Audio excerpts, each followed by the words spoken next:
नमस्कार मु हर्ष परिचा YouTube channel को मु आपण मान को स्वागत करछि। ए वीडियो रे आमे आज आलोचना करिबा इस्राएल एवं ईरान मध्य जो युद्ध चलछि से युद्ध रे अमेरिका पुनी शामिल हिला। तो अमेरिका शामिल हिला सेटा बड़ कथा नुह, किंतु एई मात्रा रे एई भली भाबरे शामिल हेछि जाहारी फल रे एक ध्वंसलीला सृष्टि हेछि ईरान रो। तेबे अमेरिका जो क्षेपणास्त्र निक्षेप करछि विमान घाटी रू ईरान को, ईरान रो जो अछि विमान घाटी बड़ बड़ विमान घाटी, से विमान घाटी मध्यरु आपनकर नातांज, फर्डाज वो इस्पाहान एई जो परमाणु केंद्र थिला, परमाणु घाटी थिला बा परमाणु घाटी गुडा अछि ता उपरे से आक्रमण करछि के आपनकर अमेरिका। एवं केतेबेला आक्रमण करछि ना गतकाली आपनकर सकाळ 4:30 समय एवं से जो आक्रमण करिया पई से कोन व्यवहार करछंती एवं तार टाइटल मध्ये देछंती मिडनाइट हैमर। जो आक्रमण करछंती मिडनाइट हैमर एवं केमिति से आक्रमण करछंती ना विश्वर सबठार शक्तिशाली बोमावर्षी विमान तार ना हला B2 बंकर बस्टर बोमा जाको आमे कहूचे BGU-57 ताकू व्यवहार करी ए जो ईरान रो तीनोटी परमाणु केंद्र नष्ट कर देछि अमेरिका। एवं अमेरिकार प्रेसिडेंट डोनाल्ड ट्रम्प से चेतावनी शुणी ईरान को जदि यार विपक्ष जदि किसी से आक्रमण करने चाहे अमेरिका को ताहले यार परिणाम अधिक मात्रा भोग करिया पड़ियो ईरान। आमे आमर समस्त शक्ति प्रयोग करी आमे पुणी थरे ईरान रो समस्त विपद घटाया चेष्टा करिबा। समस्त विमान घाटी एवं समस्त प्रकार बंकर समस्त प्रकार युद्धास्त्र आमे नष्ट करिया चेष्टा करिबु ए कथा कहिसंती अमेरिकार राष्ट्रपति।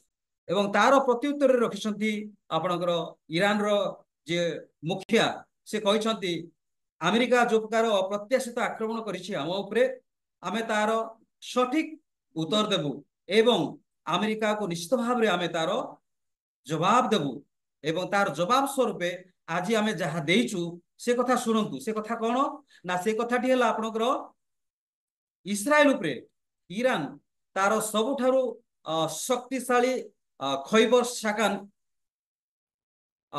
जोटा आक्रमण युद्धास्त्र द्वारा आक्रमण करछंती बा निक्षेप करछंती जोटा ईरान निक्षेप कला जो आपनकर खैबर शाकान आपनकर 2000 रु 2500 किलोमीटर पर्यंत लक्ष्य भेद अछि। 2000 रु 2500 किलोमीटर पर्यंत लक्ष्य भेद अछि। एई जो खैबर शाकान को आपनकर इस्राएल रो आयरन डोम जोटा कि अत्याधुनिक आयरन डोम जोटा से कैद करि पारला नै एवं नष्ट करिवारे विफल हे गला। जाहारी फल रे आपनकर इस्राएल रो जते सब आपनकर एयर डिफेंस गुडा को ध्वंस कर देछि एई जो आपनकर खैबर शाकान। एवं खैबर शाकान रो गोटे मॉडलिटी मु आपण मान सम्मुखे कहबा को चाहूची। सेई मॉडलिटी हला आपनकर मल्टी वारेड सिस्टम। से युद्धास्त्र रे मल्टी वारेड सिस्टम अछि जोठरे आपनकर गोटे गोटे मल्टी वारेड सिस्टम रे आपनकर 3 रु 5 युद्धास्त्र खचित करा जाय परिबो बा संलग्न करा जाय परिबो। एवं एई जो आपनकर खैबर शाकान जो आक्रमण निक्षेप करछंती इस्राएल उपरे ईरान तो तार गति अति क्षिप्र गति सुपरसोनिक गति रे जाए एवं यह आपन शब्दर गति ठारू 3 गुणा अधिक गति रे से जाए। जारी फल रे इस्राएल रो समस्त एयर डिफेंस को ध्वंसलीला रे परिणत करिबा पई से सक्षम होई परछि। तेबे अमेरिका रो एई जो आक्रमण रे शामिल बा अमेरिका एई जो युद्ध रे शामिल हिछि एई शामिल हेबा को नै आपनकर विभिन्न राष्ट्र जथा चीन आपनकर रूस पाकिस्तान ए भलिया केतेक राष्ट्र तार तीव्र निंदा करिसंती। एई आक्रमण रे अमेरिका तार कोन करछि अमेरिका तार 30 टी टॉमहाक क्षेपणास्त्र व्यवहार करछि 30 टी टॉमहाक क्षेपणास्त्र व्यवहार करिछि। जारी फल रे एहा ईरान रो क्षयक्षति घटेबारे सक्षम हेई पारिछि।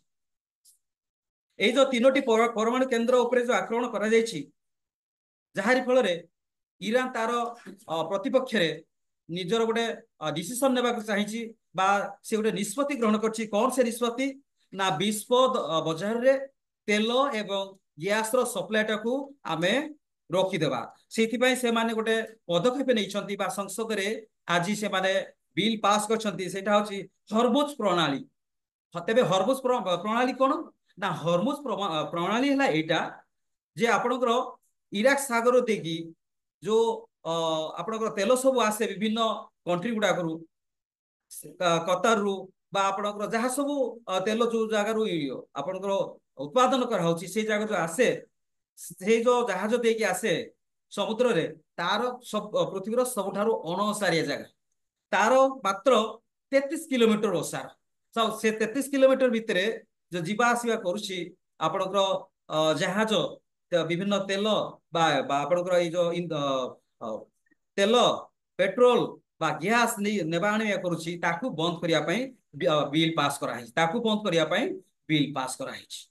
କୋଉଠି? ନା ଇରାନରେ। ଏବଂ ଇରାନ ଚେତାବନୀ ଦେଇଛି ଆମେରିକାକୁ ଯେ ଆମେ ଏହି ଆକ୍ରମଣର ପ୍ରତି ଆକ୍ରମଣ ନିଶ୍ଚୟ ଭାବରେ ରଖିବୁ, ଯାହାକି ଆମେରିକାକୁ ଭୋଗିବାକୁ ପଡିବ। ତ ଏଇଭଳି ଭାବରେ ବର୍ତ୍ତମାନ ଏଇ ଯୋଉ ଯୁଦ୍ଧ ଚାଲିଛି, ଏଇ ଯୁଦ୍ଧର ଭୟାବହ ଏଇ ମାତ୍ରାରେ ବଢି ଚାଲିଲାଣି ଯେ ସମସ୍ତେ ଆସ୍ତେ ଆସ୍ତେ ଯୁଦ୍ଧରେ ଜଡିତ ହେବାକୁ ବା ମିଶିବାକୁ ଲାଗିଲେଣି ବା ସାମିଲ ହେବାକୁ ଲାଗିଲେଣି, ଯାହାରି ଫଳରେ ତୃତୀୟ ବିଶ୍ୱଯୁଦ୍ଧର ଆହ୍ୱାନ ଆସିଯାଉଛି। ତେଣୁ ତୃତୀୟ ବିଶ୍ୱଯୁଦ୍ଧ ଯେମିତି ନହବ ସେଇଟା ପ୍ରତି ଆମେ ସଜାଗ ରହିବା ଦରକାର। ବନ୍ଧୁଗଣ, এই ভিডিওটি আপনাମାନେ ନିଶ୍ଚିତ ଭାବରେ ଦେଖିଥିବେ ଏବଂ ମୁଁ ଆପଣମାନଙ୍କୁ ଅନୁରୋଧ କରୁଛି এই ଭିଡିଓଟି ଅଧିକରୁ ଅଧିକ ସେୟାର କରନ୍ତୁ ଏବଂ ଲାଇକ୍ କରନ୍ତୁ ଏବଂ ସବସ୍କ୍ରାଇବ କରନ୍ତୁ। ନମସ୍କାର।